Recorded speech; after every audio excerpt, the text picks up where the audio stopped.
Hi guys, తెలుసు కదా movie మొత్తం కంప్లీట్ అయిపోయింది. ఇంకా మూవీ ఎట్లుందని మాట్లాడుకునే ముందు నా ఛానల్ని ఫస్ట్ టైం చూస్తుంటే please try to subscribe and support me. చిన్న ఛానల్ కాబట్టి మీరు ఎంత ఎంకరేజ్ చేస్తే అంత బాగుంటుంది. మీకు నా వీడియోస్ నచ్చట్లేదు అనుకో కింద కామెంట్ చేయండి, ఒరే బాబు ఇది బాగాలేదు మార్చుకో అని చెప్పి. నచ్చితే ఇది బాగుందిరా ఇంకా డెవలప్ చేసుకో అని చెప్పి చెప్పండి.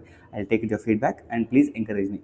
ఇంకా రివ్యూలోకి వెళ్ళిపోతే ఇంకా మూవీ స్టోరీ గురించి మాట్లాడుకుంటే నాకెందుకో ఈ మూవీ స్టోరీ చెప్పాలనిపించలేదు. బికాస్ వాళ్ళు కూడా ట్రైలర్లో హైడ్ చేసే స్టోరీ ఏంటి అని చెప్పి. సో మీరు కూడా థియేటర్కి వచ్చి స్టోరీ ఏంటని తెలుసుకోండి. Because even I don't want to tell the story. నేను ఎంత సర్ప్రైజ్ అయినా మీరు కూడా అంతే సర్ప్రైజ్ అయితే బాగుంటుంది. Everything related to first half is perfect.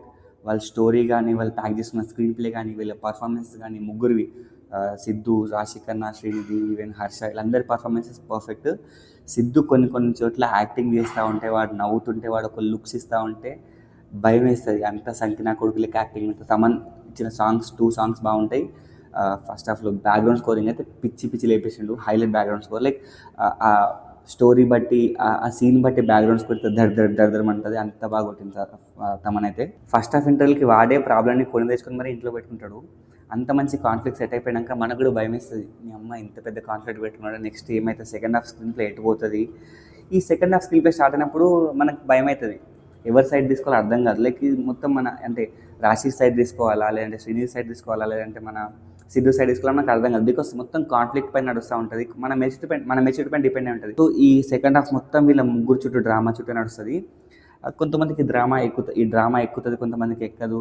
వీడు చేస్తుంది కరెక్ట్ కాదు కదరా అంటే సిద్ధు కొన్ని ప్లేసెస్లో మళ్ళీ దానికి సమర్థించుకొని కొన్ని ఫిలాసఫీలు చెప్తాడు. ఆ ఫిలాసఫీ మనకి హ్యాపరా అనిపిస్తుంది. అంటే కొన్ని సీన్స్లో వాడు పర్ఫెక్ట్ అనిపిస్తుంది, బట్ కొన్ని సీన్స్లో ఏంటి కొంచెం లిమిట్స్ దాటి మరీ ముందుకు వెళ్ళిపోతున్నాడు అనిపిస్తుంది. సో ఈ సెకండ్ హాఫ్ అనేది డిపెండ్ అయి ఉంటుంది. మీ మెచ్యూరిటీ పైన మీరే అర్థం చేసుకోవాలి. ఓకే నచ్చుతా అని చెప్పి.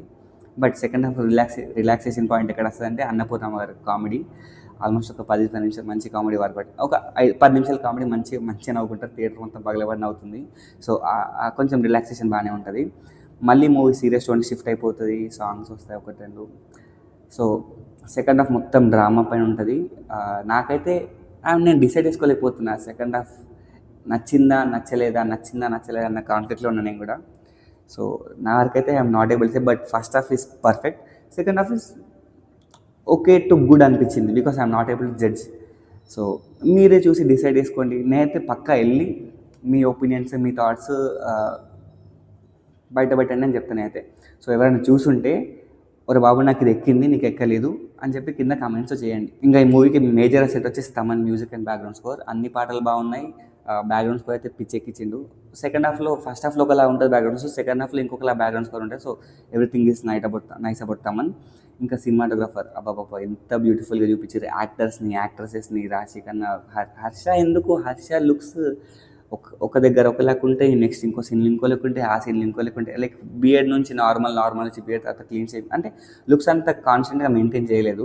బట్ అదొక చిన్న కంప్లైంట్ పక్కన పెడితే మిగతా అంతా సినిమాటోగ్రఫీ కానీ, డ్రెస్సింగ్ సెన్స్ ఒక్కొక్కరిది ఉంటుంది. Dressing sense, colour palettes, themes perfect. ఇంకా డైరెక్టర్ నీరజ్ కొన గురించి మాట్లాడుకుంటే ఫస్ట్ ఆఫ్ ఆల్కి she did a great job. అంటే ఒక్కొక్కల క్యారెక్టర్ని వాడుకునే విధానం ఇస్ పర్ఫెక్ట్. బట్ సెకండ్ హాఫ్లో ఎందుకో ఆ కంట్రోల్, ఆ గ్రిప్ తప్పిందేమో. క్యారెక్టర్స్ కొంచెం డివైడ్ అయిపోతున్నామో వాళ్ళ మెయిన్ రోల్స్ నుంచి, వాళ్ళ ఐడియాస్ నుంచి అని చెప్పి అనిపిస్తుంది. బట్ మళ్ళీ క్లైమాక్స్లో ఓకే గుడ్ సాటిస్ఫాక్టరీ క్లైమాక్స్ అండి. కొంతమందికి క్లైమాక్స్ కూడా అంత సాటిస్ఫాక్షన్ అనిపించదు. సో కొన్ని లైక్ ఒక సెకండ్ హాఫ్లో ఒక 3-4 ప్లేసెస్లో అరే వీడు చేసే తప్పు అనిపిస్తుంది. ఆ ఒక్క 3-4 ప్లేసెస్ తప్పితే మిగతా అంతా second half also good. So డైరెక్టర్గా నీరజ్ కొన ఫస్ట్ డెబ్యూ మూవీ. అండ్ ఒక ఉమెన్ అయి ఉండి ఇంత బాగా మెన్ క్యారెక్టర్ రాసుకోవడం, అట్ ద సేమ్ టైం ఇంత బాగా ఉమెన్ క్యారెక్టర్ రాసుకోవడం, వాళ్ళు ఉన్న డార్క్ సైడ్ లైక్ ఈగో కానీ, లేదంటే గ్రే షేడ్ని కానీ చాలా పర్ఫెక్ట్గా చూపించారు. అంటే in this movie no character is perfect అన్నట్టు. కొంచెం ఎక్కడో ఒక దగ్గర కొంచెం రాశి సైడ్ మనం ఎక్కువ తీసుకుంటాం, but no character is perfect అన్నట్టు చూపిస్తారు. బట్ క్లైమాక్స్ వచ్చేసరికి హ్యాపీ సాటిస్ఫాక్టరీ. సో ఓవరాల్ నాకైతే మూవీ గుడ్ అనిపించింది. మీ వరకు ఏమనిపించిందో కింద కామెంట్స్ చేయండి.